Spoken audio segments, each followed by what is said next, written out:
Håber I nyder Asterix og Obelix film. Vi er tilbage lige efter pausen.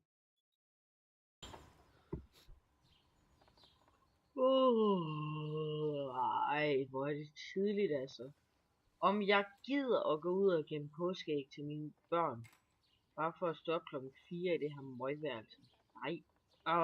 Det regner jo altså, så bliver det bare vådt chokolade. Det er simpelthen det er ingenting værd. Hvor kan jeg gemme dem? Hvad med inde ved hønsene? Ej, det vil da bare være ondt. De lugter også. Det var den godt nok også enig om. Ved I hvad?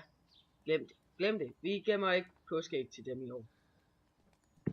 Ved I hvad? Så køber jeg bare Jovils nye påskekalender. Hvis jeg køber 2 til børnene, får jeg også en gratis med til mig selv. Og så koster de endda kun 50 kroner stykket. Og så kan jeg jo selv spise chokoladen. Vind op til 1 million på Jovils farverige skrabekalender. Køber du 2, er den tredje gratis, og der er gevinst på hver anden. Og så er vi tilbage med Asterix og Obelix. God fornøjelse. Ja, folk ikke lidt mærkelige her, hva'? De kommer alle sammen hen fra det skøre hus.